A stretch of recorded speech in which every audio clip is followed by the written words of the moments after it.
నిధి ఊళ్ళో ప్రవేశించాడు. చిన్నగా గీసిన గీతలా ఉన్న వీధికి రెండు వైపులా ఇళ్ల ముందు అరుగులు ఉన్నాయి. ఇళ్ల ముందు గోళ్లల్లో ప్రమిదలలో దీపాలు వెలుగుతున్నాయి. ఒక ఇంట్లోంచి వీధిలోకి వస్తున్న వ్యక్తిని చూస్తూ నిధి గుర్రం దిగాడు. ఆర్య, ఇది ఏ ఊరు? నిధి ఆ వ్యక్తి దగ్గరకు రాగానే ప్రశ్నించాడు. ఆ వ్యక్తి ఆగి నిధిని గుర్రాన్ని మార్చి మార్చి చూశాడు. ఇది వేదగిరి రాజ్యంలోని శతాలయ పట్టణం. ఇన్ని గోపురాలు ఉన్నాయి అంటే ఆలయాలు పేరులోనే ఉందిగా అర్థం. శివాలయాలు, విష్ణు ఆలయాలు, నవగ్రహాల ఆలయాలు, దిక్పాలకుల ఆలయాలు. మా ఊళ్ళో లేని ఆలయం లేదనుకో, ఆ వ్యక్తి అన్నాడు. మనది ఏ ఊరు? వరాహసాగరం. వరాహ నదిని గుర్తు చేసుకుంటూ అన్నాడు నిధి. తను అబద్ధమాడాడు. అబద్ధం తప్పదు. వరాహసాగరమా? ఎప్పుడూ ఆ పేరు చెవిని వినలేదే. కొత్తగా ఏర్పడిన కుగ్రాం, పేరుకే సాగరం లేండి. నిధి నవ్వుతూ అన్నాడు. ఈ పూటకి భోజనం దొరికే చోటు ఏదైనా ఉందా ఆర్య? ఎందుకు లేదు నాయనా. ఈ వీధి ప్రక్క వీధిలా దాటి ప్రధాన వీధి చివరికి వెళ్ళు. అన్నదాన సత్రం ఉంది. నమస్కారం, వెళ్తాను అంటూ గుర్రం ఎక్కాడు నిధి. అంతసేపు చీకటిలో ఆగి సంభాషణ అంతా విన్న నల్లటి వ్యక్తి తన నల్లగుర్రాన్ని రెండు భవంతుల మధ్య ఉన్న సందుగుండా వేగంగా పోనిచ్చాడు. మూడో వీధిలో ఉన్న ఒక ఇంటి ఆవరణలోనికి ప్రవేశించింది నల్లగుర్రం. నల్లటి వ్యక్తి గుర్రం ఆగకముందే క్రిందికి దూకేశాడు. దొర దొర అంటూ బిగ్గరగా అరుస్తూ తెరిచి ఉన్న తలవాకిలి దగ్గరగా పరిగెత్తాడు. దొర, త్వరగా రండే హే! తెల్లటి దోవతి ధరించి సరిగంచు ఉత్తరీయం కప్పుకున్న వ్యక్తి గుమ్మంలో ప్రత్యక్షమయ్యాడు. మెడలో లాభసాటి రుద్రాక్షలతో రూపొందిన మాల, చెవులకు కమ్మలు, నున్నటి గుండు. ఏరా మహిషా, బొబ్బలెడుతున్నావు? అన్నాడు ఆ వ్యక్తి విరించిబట్టు. అమ్మాయి గారిని చూశాను. ఏమిటి? అదే దొర, మన అమ్మాయి గారిని చూశాను. ఊరి మొగసాల దగ్గరున్న మంటపంలో ఉంది. మహిషుడు ఉద్రేకంగా అన్నాడు. ఏమిటి? మా అమ్మాయా? ప్రదక్షిణ, సరిగ్గా చూశావా? విరించిబట్టు ఆశ్చర్యంగా అన్నాడు. తాగావా? ఇంట్లోంచి ఆయన కొడుకు గౌతముడు, భార్య రోహిణి గుమ్మంలోకి వచ్చారు. తేరిపార చూస్తూనే ఉన్నా. మహిషుడు నిధి గురించి, సలిల గురించి తను చూసిందంతా చెప్పాడు. ఆ కుర్రాడు అనసత్రానికి వెళ్ళాడు. మన అమ్మాయి ఒక్కతే ఆ మండపంలో ఉంది. వెళ్దాం రండి. గౌతమా, మేం వెళ్తాం. ఎందుకైనా మంచిది నువ్వు ఈ బండి తీసుకురా అంటూ విరించిబట్టు గుమ్మం ముందు నుంచి ఆవరణలోకి వేగంగా నడిచాడు. రోహిణి, నువ్వురా అన్నాడు భార్యని ఉద్దేశించి. నల్లగుర్రాన్ని అక్కడే వదిలేసి మహిషుడు వాళ్ల ముందు పరుగెడుతున్నట్టు నడుస్తున్నాడు. మహిషా, అక్కడ చీకటిగా ఉంటుందేమో కదరా విరించిబట్టు అన్నాడు. నేనున్నాగా, 2 దివిటీలు తెస్తాగా అన్నాడు మహిషుడు. త్వరగా రండి, ఆ కుర్రాడు తిరిగి రాకముందే అమ్మాయి గారిని తెచ్చుకోవాలి. 2 చేతులతో 2 దివిటీలు పట్టుకొని మహిషుడు మండపంలోకి దూరి పక్కగా నిల్చున్నాడు. అడుగు మీద కూర్చున్న సలిల కంగారుగా లేచి నిలబడింది. దివిటీల కాంతిలో సలిలను చూసిన విరించిబట్టు, రోహిణి ఒక్కసారిగా స్పందించారు. అమ్మా, ప్రదక్షిణ!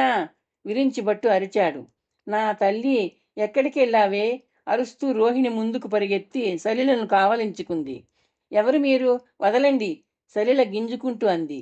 అదేమిటి తల్లి, కన్న తల్లిని కన్న తండ్రిని పట్టుకొని ఎవరు మీరంటావు? ఎక్కడికి వెళ్ళావే?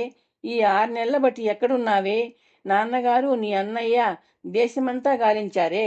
రోహిణి రాగాలు తీస్తోంది సలిలను గట్టిగా పట్టుకుని. ఎక్కడికి వెళ్తేనేం, ఎలా ఉంటేనేం, క్షేమంగా తిరిగొచ్చింది విరించిబట్టు అన్నాడు.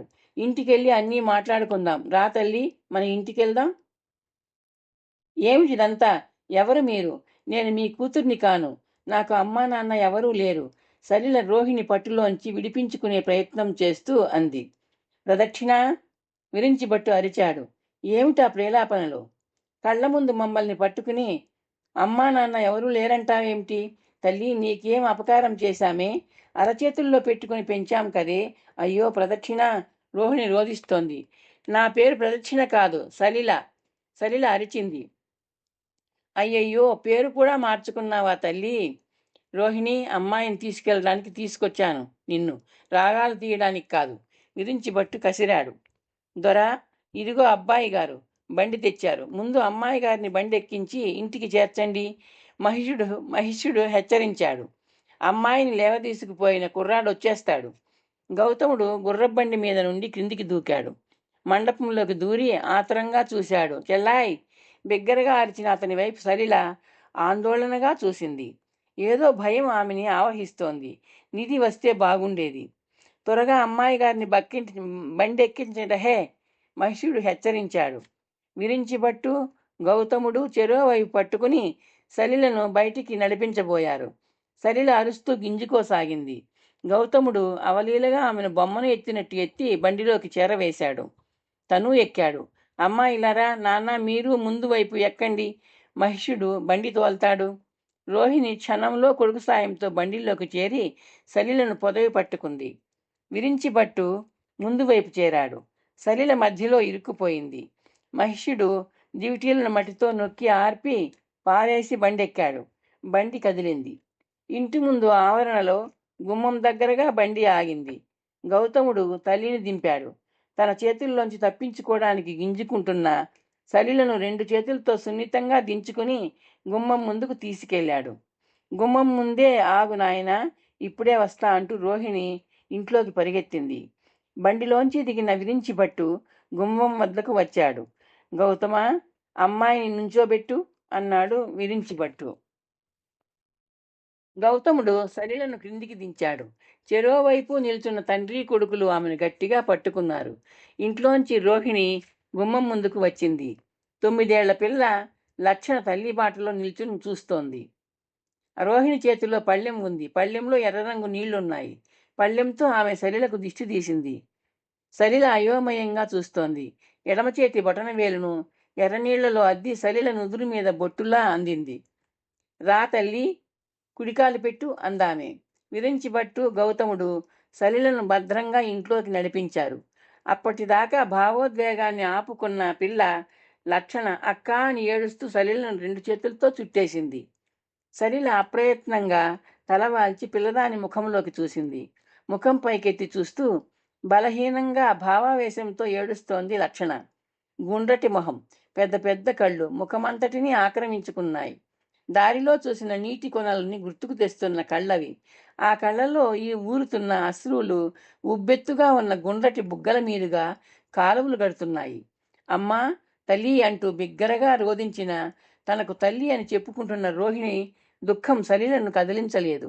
కానీ లక్షణ కన్నీళ్లు ఆమెలో ఏదో భావాన్ని కరిగించి వేస్తూ కుదిపివేస్తున్నాయి. సలిల చెయ్యి కదిలింది. లక్షణ బుగ్గల మీద గీతలుగా సాగుతున్న కన్నీటిని తుడిచింది. పిల్ల సలిలకు మరింత దగ్గరగా జరిగి అతుక్కుపోయింది. లక్షణ అశ్రువులు అందిస్తున్న కొత్త అనుభూతితో సలిల కాసేపు తనను తాను మరిచిపోయింది.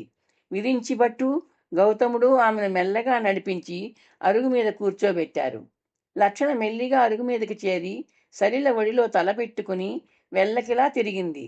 తడి ఆరుతున్న కళ్ళతో ప్రేమగా సలిల ముఖంలోకి చూసింది. అక్కా, నీ కోసం ఎంత ఏడ్చానో, ఇంక నన్ను వదిలిపెట్టి వెళ్ళకేం అంది లక్షణ జీరగా ధ్వనించిన కంఠంతో. సలిల పిచ్చిదానిలా చూసింది. నిధి త్వరగా రావాలి. తను ఇక్కడికి తీసుకురాబడిన సంగతి, తనిక్కడ ఉన్న సంగతి అతనికి ఎలా తెలుస్తుంది? నిధి గుర్రం మీద నుండి క్రిందికి దారాడు. చీకటిగా ఉన్న మంటపం లోపలికి వెళ్ళాడు. సత్రం వ్యక్తి కట్టించిన అన్నం మూటను అరుగు మీద పెట్టాడు. సలిలా అన్నాడు. సమాధానం రాకపోయేసరికి చీకటికి అలవాటు పడుతున్న కళ్ళతో మంటపమంతా కలిగి చూశాడు. సలిల లేదు. యువతలికి వచ్చి పరిసరాలు పరికిస్తూ మళ్లీ పిలిచాడు. సలిల కంఠం సమాధానంగా పలకలేదు. నిధి తీవ్రంగా ఆలోచిస్తూ నుయ్యి దగ్గరకు వెళ్ళాడు. గుండ్రంగా ఉన్న అడ్డుగోడ చుట్టూ ఒకసారి తిరిగాడు. ఇప్పుడు పరిసరాలు స్పష్టంగా కనిపిస్తున్నాయి. ఆలోచిస్తూ మంటపాన్ని ప్రదక్షిణాలు చేశాడు. వాయు దగ్గరగా నిలుచున్నాడు. సలిల ఏమైంది? ఎక్కడికి వెళ్ళింది? పాంచభౌతిక శరీరం ఒక్క దినంలో పొందిన అనుభవం చాలనుకొని తన సహజ రూపాన్ని, మూల రూపాన్ని ధరించి వెళ్ళిపోయిందా? తనకు చెప్పకుండా వెళ్ళదు. అవును, ఆమెలో ఆ సభ్యత ఉంది. వాయు తన మోరను అతనికేసి రుద్దుతూ నోటితో చిన్న శబ్దం చేసింది. అశ్వానికి ఆకలిగా ఉన్నట్టుంది. సత్రంలో గుగ్గిళ్ళు కూడా దొరికాయి. గుర్రం మూపు మీద నుంచి వేలాడుతున్న గుగ్గిళ్ల మూటను తీసుకోబోతూ తీసుకోబోతూ నిధి ఆగాడు. సత్రం నుండి తిరిగి వచ్చేటప్పుడు వెళ్ళిన వీధి గుండా కాకుండా మరో ప్రక్క వీధి గుండా వచ్చాడతను. ఒక ఇంటి ఆవరణ ముందుకు వచ్చేసరికి తన హెచ్చరిక లేకుండానే ఆగిపోయింది వాయు. నిలిచిన చోటే నాట్యం చేస్తున్నట్లు గిట్టలు కదుపుతూ కదిలింది. నోటితో ఇప్పటిలాగే చప్పుళ్ళు చేసింది. ఆ ఆవరణలో ఉన్న నల్లగుర్రాన్ని చూస్తూ స్పందించింది అనుకుని తను వాయుని ముందుకు నడిపించాడు. నిధి అరచేతిలో నుదురు మీద రుద్దుకుంటూ ఉండిపోయాడు. వాయు ఆ వీధిలో ఆ ఇంటి ముందు తనంత తానే ఎందుకు ఆగింది? సలిల కోసం తను వెతకాలి. ఆమె కనిపించేదాకా వెతకాలి. ఎక్కడెక్కడో వెతికే ముందు, ఎక్కడెక్కడో సలిల కోసం చూసే ముందు, ఆ ఇంటి వద్ద చూస్తే సలిల ఉనికిని అక్కడ పసిగట్టి వాయు తన భాషలో వ్యక్తం చేస్తూ స్పందించి ఉండవచ్చు. వాయు, పద, ఇందాక నువ్వు ఆగిన ఇంటి వద్దకు వెళ్దాం. నిధి అశ్వాన్ని హెచ్చరిస్తూ అధిరోహించాడు. వాయు వెనుదిరిగి దారివైపు వేగంగా అడుగులు వేసింది. ఈ కథ మీకు నచ్చితే లైక్ చేసి, షేర్ చేసి, సబ్స్క్రైబ్ చేస్తారని ఆశిస్తున్నాను.